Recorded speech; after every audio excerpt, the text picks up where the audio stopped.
Welcome back to the International Rundown. Tonight we start with Romania again.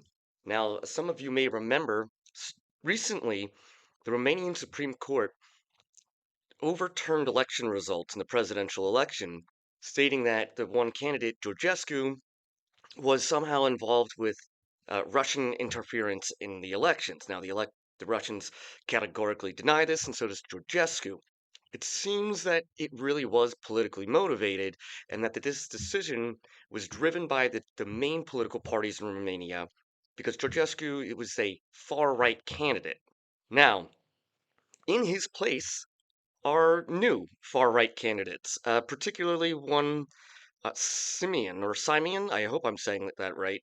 I've only actually read it. In any case, the new election is coming up in May, and the far right candidates are still doing pretty well and are gaining lots of traction. So it's entirely possible that this election in Romania will go to the far right candidates, regardless of having taken Georgescu out of it in the first place. We shall keep you updated. This looks interesting. Next, well, we talked about Russia a little bit. Let's keep going. Russia has been in peace talks trying to negotiate a 30-day ceasefire with the United States. And this has been going back and forth, up and down, left and right, all over the place. Uh, Currently, there has been a proposal from France and the United Kingdom to put troops in Ukraine, French and British troops there to be a peacekeeping force. The Russians say absolutely not. They don't want anybody from any NATO country to be in Ukraine. So then it makes you wonder, well, who are they thinking? Are they thinking that they'll put Chinese forces there, North Koreans, Indian troops, Iranians? There's not a huge list of countries that could be counted on to do this job correctly. And I think the Russians know this, and that's why they're saying, no, no, no, no, no. If anybody's going to go in, it's going to be the ones that we pick, because we want to pick ones that aren't going to do anything if we decide to change our mind or re restart the attacks or undermine the democracy in Ukraine. So this is supposed to be for a 30-day ceasefire that has yet to be negotiated. Again, yeah, the Russians are saying no NATO observers. Not even without, they don't even want them there, even if they don't have any guns.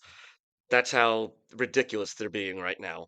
And they're saying that they will only talk about observers being in Ukraine after there's already been a peace deal.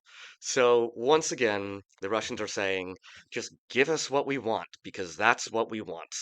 And it's not a real negotiation at the moment, but we'll see what comes out. I mean, I think we are going to have to see a lot more involvement from the Europeans and see a lot more pressure put on them from Europe itself, particularly the EU.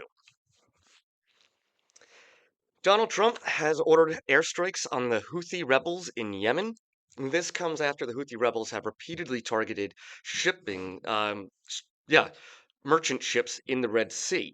Now, they are saying the Houthis say that the reason why they're doing this is to be in solidarity with the Palestinians, and that they were originally only going to be targeting Israeli ships or ships that had something to do with Israel at all.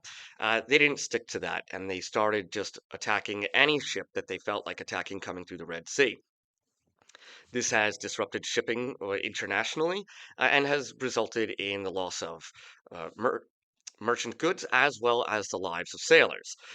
So the United States, or I should say the Trump administration, has ordered airstrikes against the Houthis and has reportedly been able to take out some of their top commanders.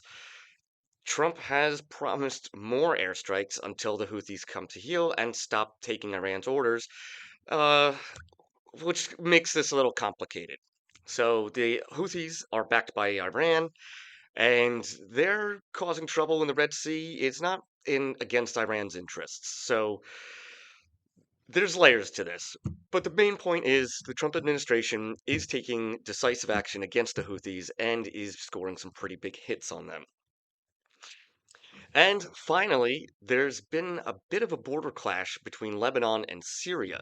So the new Syrian government that came in after the ouster of Bashar al-Assad has claimed that Hezbollah fighters came into Syria, abducted 3 Syrians, took them into Lebanon, and then executed them there. Now, The Lebanese have given these bodies back to the Syrians. So the Lebanese are not contesting that these three Syrians died, but they were saying that this happened in some kind of other skirmish along the border, and that it has nothing to do with Hezbollah, and it has nothing to do with the Lebanese government. It doesn't really make a lot of sense. And we know that Hezbollah was active in Syria up until recently, at the behest of, once again, Iran. So the Syrian government is saying it's Hezbollah. Hezbollah says, no, it's not us. The Lebanese government says it's not us either. And really, who else was it going to be? So they've been going back and forth, trading some shelling, and both governments have vowed to not let this go unpunished or unanswered. So it looks like we're going to be seeing a bit more fighting along the Lebanese border with Syria. And I don't really know if any side is right or wrong. I don't know if the United States should even be picking a side in this fight. I think we should be kind of letting Israel take care of that themselves, since that's right in their neighborhood, and it seems like they actually have the desire to do that. Those are the major stories for the evening. I'm Ryan Metz for Englebrook Independent News. Thanks for stopping by. Don't forget to subscribe.